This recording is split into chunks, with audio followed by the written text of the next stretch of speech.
Selamat pagi Indonesia. Anda menyaksikan seputar Bali terkini pukul 10 waktu Indonesia Tengah. Panitia Khusus Revisi Undang-Undang Nomor 33 Tahun 2014 tentang Perimbangan Keuangan Pemerintah Pusat dan Daerah DPRD Bali dihimbau berhati-hati dalam merumuskan draft revisi undang-undang yang akan diajukan ke DPR RI. Pansus diingatkan, jangan sampai penggalian dana justru memberatkan wisatawan dengan pungutan atau retribusi berlebihan. Praktisi pariwisata Panudian Akun sangat mendukung revisi Undang-Undang Dana Perimbangan bagi hasil yang bisa diperjuangkan Bali untuk diajukan ke DPR RI. Namun, dalam perumusan draft yang akan diajukan, Pansus diimbau berhati-hati dalam merumuskan masukan potensi dana lebih untung perimbangan bagi Bali. Potensi pajak harus digarap maksimal di tengah penghapusan visa on arrival untuk sejumlah negara.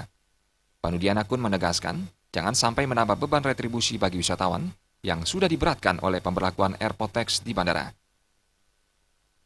Jadi kalau ide itu namanya pajak pariwisata atau pajak orang asing, silakan. Teman ini udah tumpang tindih.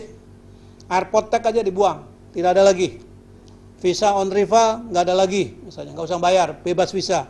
Jangan bikin pajak baru. Di Bali udah tumpang tindih, di bawah-bawah itu ada di departemen pajak, di level klien pajak, di level kelurahan pajak, di level apalagi pajak. Nah, sekarang ini harus kerjasama dengan pelaku pariwisata. Stakeholder pariwisata itu kan ada Asita yang bawa turis. Bisa nggak objek wisata itu kalau orang asing tuh bayar 10 kalinya? Hal senada disampaikan praktisi pariwisata asal Kute Nyoman Geraha Wicaksana. Retribusi wisatawan langsung di pintu kedatangan, baik di bandara maupun jalur laut atau pelabuhan, semestinya tidak lagi dilakukan.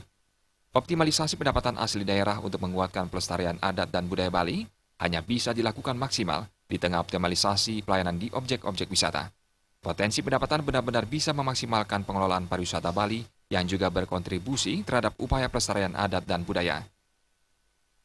Legislatif ataupun anggota DPR benar-benar mengkaji terlebih dahulu supaya tidak maksudnya baik, ingin supaya ada dana untuk pelestarian adat dan budaya, tetapi di satu sisi malah Bali itu ditinggal oleh wisatawan asing sehingga tidak ada yang datang karena itu semakin mahal bertamasya ke Bali atau berlibur ke Bali itu semakin mahal karena dijejali oleh pajak-pajak. Kedua praktisi pariwisata ini menambahkan, pariwisata Bali tumbuh pesat hingga saat ini karena kemampuan masyarakat dalam menjaga adat dan budaya Bali. Dengan didukung berkembangnya pengelolaan potensi pariwisata Bali.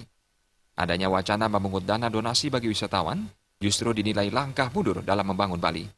Dengan demikian, upaya pemerintah menjaga pariwisata Bali hanya bisa dilakukan melalui optimalisasi potensi dan pendapatan daerah.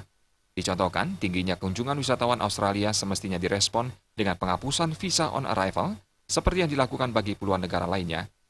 Suteja dan Riasa, Bali TV.